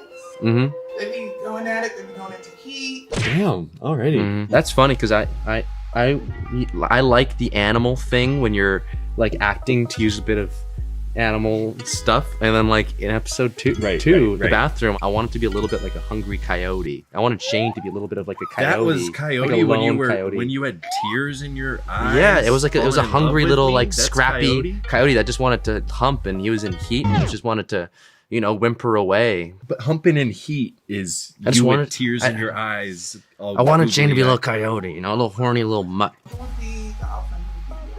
Oh, Shane is the You're Omega. the Omega, 100%. Yeah, because I'm crawling while there's man is up inside these guts. Does that answer your question a little bit? Yeah, you're welcome. Mm-hmm. Oh, see, this is what I mean. These are your eyes. God, you have good eyes, huh? Shane Hollander looking at his soulmate with, this is what I'm saying, with stars in his eyes the first time he bottoms for him. I said, oh, I'm sure. Do I just not know how to read, or do none of these have grammatical sense? They're not getting any degrees in English by any means. That doesn't even look like you, dude. Damn. Look at those eyes. They're just happy to be under the alpha, getting railed like the omega. I've never seen myself happier. Y'all talk about happy. This guy he's gonna cry. There's a point past happiness where you're just happy. You're getting your world rocked upside down. I don't know about that, brother. Yeah. You look like Kate Winslet in the Titanic. You're like Jack. Yeah. You look beautiful. You look gorgeous. At this point, all I need in life is to see Ilya spank Shane and leave behind his handprint. Damn! Didn't I 5-star you once? On my chest. I think off camera once I hit you in the back really hard. Right. Off camera I abuse my co-star is what I'm trying to get at. If season 2 happens, I'm gonna be red everywhere because he's just gonna start slapping me. He's never gonna stop slapping me. There's not even gonna be a sex scene because he's just gonna be biting me with his big old Russian hands. I'm gonna be enjoying it. Next. Shane's ass never gets the spotlight it deserves because he's constantly standing next to the mayor of Butt City. Show my boy some love. My butt changes in the show. I wasn't really working out too hard when I came in the show, so the first scene, which is Vegas, as we shot the first time I, nipples out and stuff, and other parts of my body, it wasn't as fit as the rest of the show. I gained like 9 pounds of clappable material. So later on, there's more meat for Ilya to rock, and he does. And I'm proud to be double cheeked up on whatever day of the week that was, and prone and boned. It seems we should all just sit with that for a minute. Okay. No, I'm kidding. Okay. I love competitive neurotic flowers who are not very sociable and fold their clothes very carefully before sex. Oh, little baby boy, folding your clothes like mommy taught you. Well, actually, Shane is on the spectrum, and that's true, and that's Rachel's writing as well. That's Rachel. something me and Jacob talked about. So maybe you should get yourself a man or woman, whatever you like, who's got a touch of the spectrum on him. Definitely makes him very charming. Yeah, my father in real life is I incorporated him into the thing, so he's single. Maybe you should date him. It seems I've grown quite fond of the bottom on Heated Rivalry. That's me, I suppose. Y'all like butts a lot, huh? When did butts take over? BBL Connie. What about man BBL chest? What about Connor. man shoulders? What about our faces, huh? Butts? Everyone likes ass. A dumper? Y'all want a dumper? Everyone wants ass. Can we talk about Shane calling Ilya Rosie while having the best orgasm of his life? Hashtag Heated Rivalry. What? Rosie? People, I'm sorry to spoil it. I'm pretty sure I go, Rose. I think I rose and then whimper and come my little pants. Can we say that on BuzzFeed? I don't know. Whatever. We can say come? Well, I'm jizzing and splizzing all over myself. I'm pretty sure I said rose and then cut myself off. Anyway, it's cute. I like how people... I might have said Rosie. I don't actually remember. He's packing 9 inches and has an ass this fat? Ilya Rozanov, you are God's gift to humanity. I'm flattered, but y'all are the most vain, surface level people. Oh, it's veiny. 9 inches and a fat ass should be a cherry on top of the cake that is the beautiful person that is Ilya Rozanov. Opened the app in the airport and saw Shane Hollander, bottom of all time, getting back shots on my screen brightness all the way up. Well, I don't see why people are... Play the on the plane, play the in a parking lot, play the in a grocery store, put it on a TV and roll it around town and drag it like they used to bring boom boxes around in the 90s, okay? I want this to be shown all over the place. Yeah, and just put my ass getting clapped on the on a GIF and then just add it on repeat. Oh, there's GIFs. I've been sending this to my parents. I've been sending this to my family. I'm proud of the work I've done. And they all just go, oh my God. I go, look at it. Look at it. That's my son. He's the happiest he's ever been. Okay. Shane's stronger than me because if Ilya Rozanov stood in front of me fresh out of the shower with a towel around his waist, my dentist would be asking who destroyed my f***ing throat. F***ing This is Damn. This is what this is doing to people. This story is drugs to these people. Mm-hmm. How does it is drugs to people? How does it feel to be? That's not my tweet, baby. That's your tweet. It's not my tweet either. It's Ilya's, and I channel Ilya. He channels the 9 inches. Someone call him orthodontist. Someone's Number 18. teeth about to be rocked out of the skull. Damn, how many of these we got? Damn. Don't take them away from me. I'm reading every single one. I didn't know y'all got this crazy. I knew they were intense, but I didn't know Read it it got to me. this intense. Read it to me. Ilya sending Shane a video of his trick shots with no context, and Shane sending back question marks, and Ilya just says, if you needed something to get you wet, Hollander, I provide. Damn. Wow. If you needed something to Get you wet, Hollander, I provide. That boy.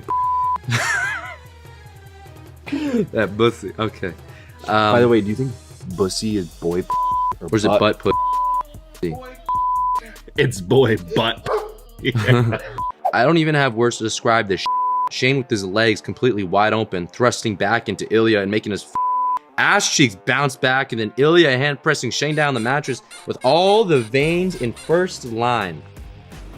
Wow. The wow's in there. I can only imagine what people who haven't seen the show, what they think goes on in this show besides the sex when they read these things. Yeah. Like, you know, someone was like on Twitter and was like, wow, Shane with his legs completely wide open, thrusting back into Ilya. You think that's how they said it too? They're like, I don't even have words to describe this. They're like, how much is an HBO membership? I don't understand you. Hudson Mildred Williams. Is that your middle name? Mildred? Where the y'all get Mildred? What am I, a Victorian child? Our Twitter boners just died. I don't understand you, Hudson Williams. We have accounts for your character's hole, his butt plug, even his prostate, nude art, spicy fix. What? And you want more? The greed of men. Oh, because they keep saying, how do the tweets feel? And then you're always like, bring it on. Give me, I need even more. Do you still think that after all of this is not enough for you? Is this still not enough for you? We have a GIF on Sunset Boulevard of us in the shower. If that GIF's not Shane's hole by the end of the week, even if they greenlight season 2, guess who's not coming back? I'm so jealous that Ilya gets to look at Shane's hole. Y'all, this is craziness. Put it on the gift board. That's insane. It's the way Ilya is like, wow, when Shane drops to his knees so fast. But then the second Ilya has Shane in the bed, he's the one running to suck him. LMAOF, laughing my ass off. Both f***ing desperate for the other. Damn losers! This is the new thing. Fans and online speak, if they love you, they call you like an idiot or a loser. Pathetic. I've seen comments and they're like, oh, I love how pathetic and horrible you guys suck. And I'm like, y'all like us? I don't get it. Mm-hmm. Damn losers. That's what you think of your online boyfriends? Losers who sucks them, rushing to sucks them. Well, y'all keep coming for more. So who's the loser now, huh? Throats bruised across the country, orthodontists hired to fix these teeth getting busted open. My mom's gonna love this video. Shane Hollander getting his hole ruined by Ilya Rozanov. That's it. Send tweet. Where's the love? Where's the love making? Why is it about butts getting destroyed and holes getting ruined? What about the caresses? Am I right, guys? What about this back getting broken? What about some kitchen sex? Let's bring some props in. Let me just. I'm gonna crawl out of there by season 2, broken and on a stretcher. We have a stretcher on season 1, but it's for the wrong reason. Next season, it's got to be Ilya ruining this. We get there, y'all have infected Hudson's brain. I'm strong. I have morals and values. I can stand on my own 2 feet. He's a goner. Please. My God, is this hole getting up?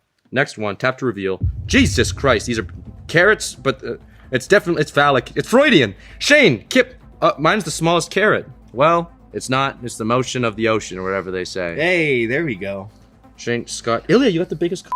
Yeah. Scott's got the second biggest. I will say this, even Rachel Reed, not to bust y'all's bubble, but even Rachel Reed herself said that I don't think Ilya is that great of a lover. Ooh. Why? Buzzfeed, they're like, let's finish off with the ranking of carrot size. Shane being the smallest. Yeah, what does this mean, y'all? Ilya being the biggest. They're trying to divide us. What's that mean? What do y'all mean? It's still a good size. You marry that size. What's the girl with the porridge?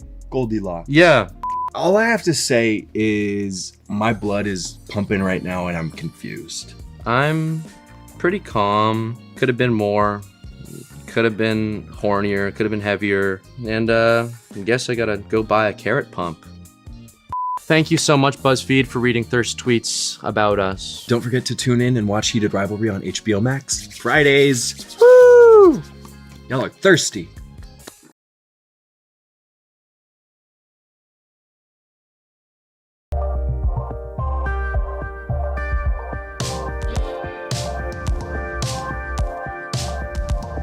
Hey, what's up? This is Connor Storrie. And I'm Hudson Williams. And today we are with Teen Vogue and we're going to be playing Compliment Battle.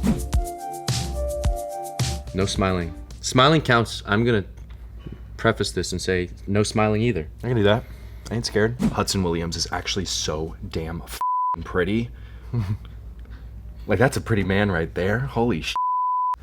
Rare occurrence for his species, so needs to be called out. What does this one mean? What are you getting at? I was born pretty. I've been pretty. I stay pretty. We're on to you, 81 Rosenoff. Also, you fully laughed. You turned away from the camera. You fully laughed. This is an essay. Nico, Prince of Mayhem, says this, but I get why he can do it. I'm a polyglot and a linguist, and he's the same. Connor can hear a full set of phonetics from a language just a few times and duplicate the accent. He wasn't formally trained for this, though. It's just his special interest in linguistics. I was formally educated in linguistics, and I speak 7 languages fluently, and he's almost as accurate with the accent duplication as I am. It's scary how good he is for someone who is self-taught.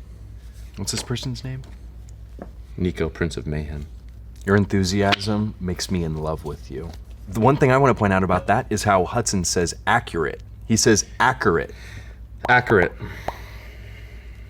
That's not even Canadian. I don't give a f. That's just you. That's just you. One day, I will become insane, and I'll blame it on Hudson Williams' side profile. If I laugh while I do it, does that count? Oh God. I also laughed. You get to. I'm just such a for a little compliment. I know, me too. It's getting hot in here, huh? How does Connor Storrie make his voice sound exactly how I imagine Ilya's? Connor sounds nothing like that? It's your turn. I see it. Nope, it's you. Your time has passed. Please, James Gunn, let Hudson Williams play Nightwing, and just put him in the tightest, most skin-tight costume, and he'll absolutely kill it. Hudson has no shame, so he's honestly down for that. I gotta laugh. I'll work out some extra. I know Nightwing needs a bunch of ass. I'll pop size back there, throw it in the trunk, you know. Pop what? What'd you just say? I'm just gonna put some more meat back there, you know? No implants or nothing. Again, the Connor Storrie glute routine. Any day, Junior. Connor Storrie, you are so handsome. What the f do they put in your water? I'm from Texas, so there's a bunch of maggots and hard lime and calcium. No, there's not calcium in water. We had hard water growing up in Texas. I have keratosis pilaris because of it. So that's what's in the water. I just spit a bunch. I'm a mess right now. You can go. Connor Storrie, it seems I've grown quite fond of you, though there are no sexual urges or desires. You come to me as a long-lost friend whom I once picked apples with in Papa's orchard. Is that a compliment? She's grown fond of you. I don't need friends. Okay, pull in close. I need people who are obsessed with me sexually. I live in Los Angeles, baby. Come for this belt buckle with your teeth. We don't do friends. We do lust and lots of sunscreen and Botox. Hudson Williams, you are so perfect to me, and I will fight anyone who doesn't agree. # stop Asian hate. I feel like it took a really severe turn. We were joking 2 seconds ago, and then wow, they said stop Asian hate. Yeah. Thank you for you have cured Asian hate. I don't think there's no more hate for them Asians. I think you fixed it single-handedly. I don't even know if you're Asian or not, but I think racism is gone. Ilya Rosenov's defense attorney says, okay, but do you know how insane it is to learn a foreign language in adulthood and perfect it to the point that its native speakers genuinely think you're Russian? Oh, Connor Storrie, come get your awards. # Heated Rivalry. I love that. Thank you. Yeah, it was a lot of work, and it was the pleasure of my life so far. It's so fun. That's my bread and butter. The accent, I kind of formulated on my own, but all of the Russian dialogue that I do, I had a Kate Yablunovsky. Yes. She's actually a casting director in Montreal, but also doubled as my dialect coach. We worked tirelessly, 4-hour sessions. All the time. All the time. Katya, я тебя люблю. I love her. Shibal says, that's how it's spelled, there's 5 A's. Got you. He really does look like Keanu Reeves, but the younger version. It's nice. I think Keanu's nice. I mean, I think no matter what you're into, you cannot deny Keanu Reeves is a stud and a half. Bangable and a half. Should have been on this show. I'll play a young little John Wick. I'll grow the hair out. Yeah, I think that's a huge compliment. You can kill my dog any day. Have you seen My Own Private Idaho? Yes, it's a great movie. Yeah. I need Connor to share his curly hair routine with me. It's called Become a Star and get a team, a stylist, a groomer, hair, makeup, all the brands, and then you'll look perfect, just like me. He has $300 in his hair right now. It's gold foil. I had someone go to the Nile River and put a little t-shirt in the Nile and then bring it bomb back and wring it out over my head. Do you use any products at home? No. Air dry, baby. I'm ready to cut this stuff off if y'all want me to be completely honest. I'm ready to shave my head. I don't know who's out there, but someone hire me and give me a crazy haircut. I want like I want the same thing. You always steal my stuff. You always steal my things. Order in the court. I will add, I would like a He always steals my stuff. This is not a bit. I will like I said Darren Aronofsky, you said Darren Aronofsky. I said weird European art films, you said weird European art films, and now my hair. I hate Connor Storrie, but I would like to have that Dennis Rodman leopard print haircut. You can have that. I don't want that. I want it. If someone writes a script where that is a necessity, dye my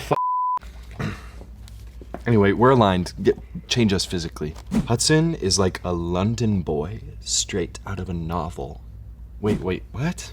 What the hell does that mean? I am from London and I like tea, and I could be your next James Bond because all the Brits have stole our work and I can't do. I'll just get Kate. Because the Brits have done enough to Canada. They ripped us apart. They colonized us, so I'm gonna take your little character and drink a martini. Fuck you. He said that. Hudson's like a London boy straight out of a novel, almost like a prince, while Connor looks like a godly deity. Damn.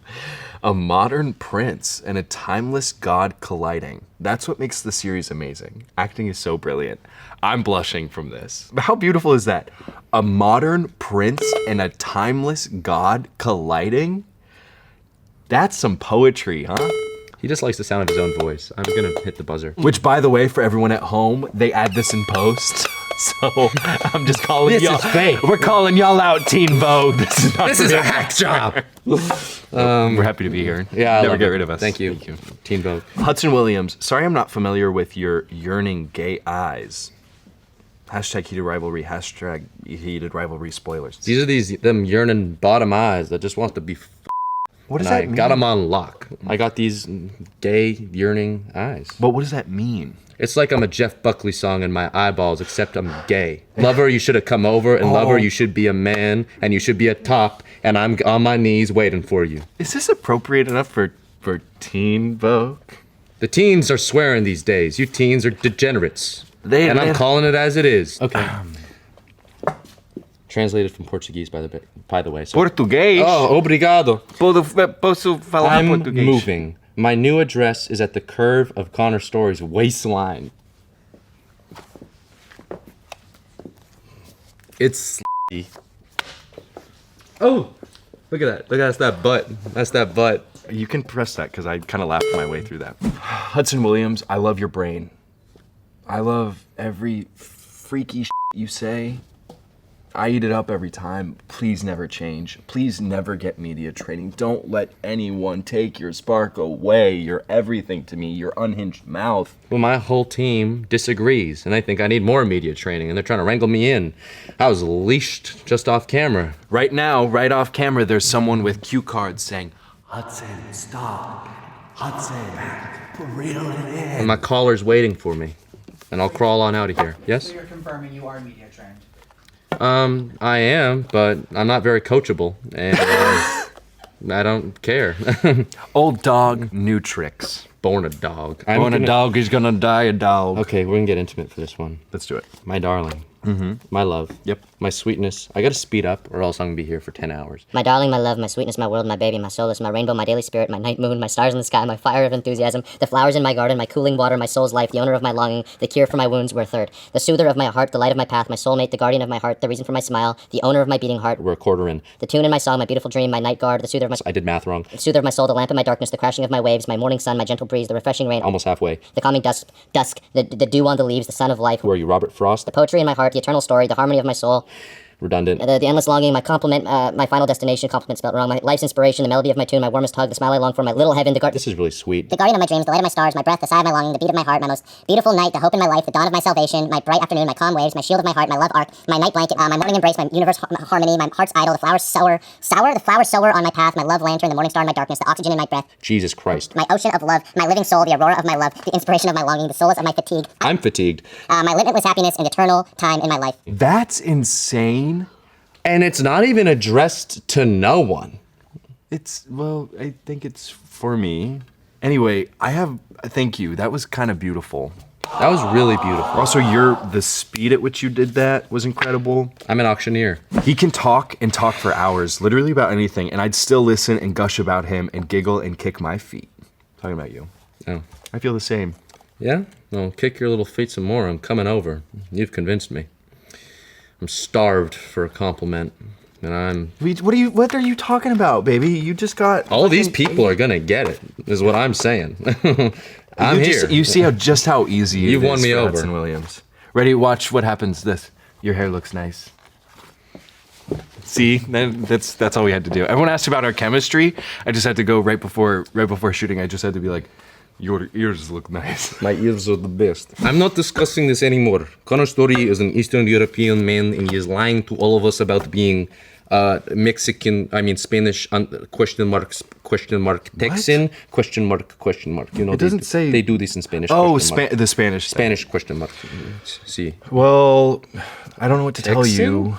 I'm not from Eastern Europe. His ancestors are, though. Look at no his one face. from Eastern Europe moves their eyebrows as much as I do. So that's a dead giveaway. Hollander would be scared of him. Hollander would be scared of you? I'd take that little boy. That's kind of hot. I'd own that little boy. Damn. I'd grab him by his little waist. Is this third person? What is this? Okay, you're talking about your waist. So. I know. I'm conceited.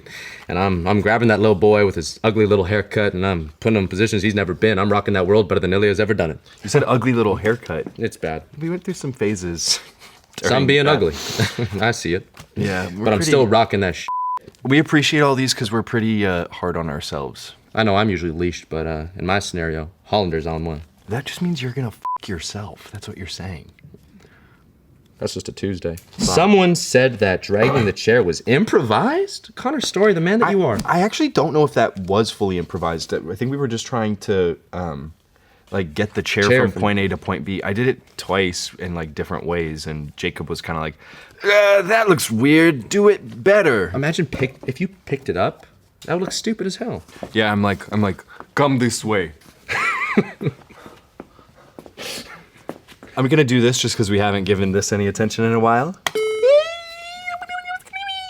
I bet you never heard this before. Drop the glute routine now. Do kettlebell squats, but get lifted so that you can go past 90 degrees. The problem is you watch people do squats at the gym and everyone's like this. Everyone's like, ah, ooh, ah. And you have to go further down. You better be all the way down here. Can you do an Asian squat? Yes, I can do an Asian squat. I'm Asian. But not fall? Oh, you heard the crack? Something just cracked. You caught this? So I can stay when I squat. Yeah, I can do that too. But that's why my quads are better than my butt, because I can just go down here and come right back up. Yeah, you're more quad heavy. Yeah, you're more butt heavy. I'm more butt. This man, I'm 90% butt, y'all. I'm more butt than man. When I register to vote, it says male, female, other. I put other and then put butt. We walk outside and people go, S, S, S. They just start yelling it. Yeah, usually when people recognize me, people go, oh my God, you're the guy with that butt. It's true. Hudson Williams, you have bewitched me. I need to bite you. Don't act like you don't like that. You like that. I need Connor Storrie to be in the next Calvin Klein campaign. You wanted to be this boy when he was 8 years old. When I was little, my aunt, when she asked me what I wanted to be, I said an actor. And then she said, okay, when that doesn't work out, what do you want to be? And it was the first time I'd actually thought about it. And I said, I want to be an underwear model. And now he's going to be. That shows how messed up I am. Sponsor him, Calvin. I know Hudson Williams is more than his naked ass and infamous back arch. Well, what is this more? All I know is I have been reduced to my little arch. And you know, it's just crazy. It's crazy how different this is to everyone. Like, we literally have people in here being like, "You're the light of my life. You are the sun to my stars. You're the wind underneath my sails. I would do anything." And I'm an arch. And then it's like, Hudson, that butt and that arch is crazy, boy. Technically, I'm gonna break the news to you. It's not an arch. I'm crawling. So if like this is the bed, like my knees up here, I'm down here. So if you want to recreate it for a photo for your loved ones, or you know, like your it's the leg family for like the Christmas photo, you're gonna it's a leg up. My chest is down. Chest to really also close my to the chest is down, so I'm hiding my from being shown. Pecker. And then it puts the ass up in the sky, and you know, it makes you.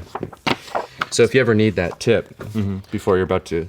How does it feel that the one single still of that on Twitter has like 60 million views? I'm so proud. I have taken that still and I've sent it to all my family members. And I said, "Look at me now. You doubted me? Well, baby, I'm on the internet. Face down, ass up, arched up, oiled up. And I got a hot Russian behind me." Let's go word for word. Can we talk about Hudson's acting? No, because I saw every single line of the book through his eyes. The desire, the fear, and the awareness that the guy in front of him is doing something to him. Hudson Williams, the actor you are. This is very sweet. I'm unemployed right now. So if like you want to start like a GoFundMe for my mean time or something like that, or like a campaign that I can maybe play something else. For only 99 cents a day. My rate is really cheap. For only 99 it's very cents a low. day, you can donate to this boy in need.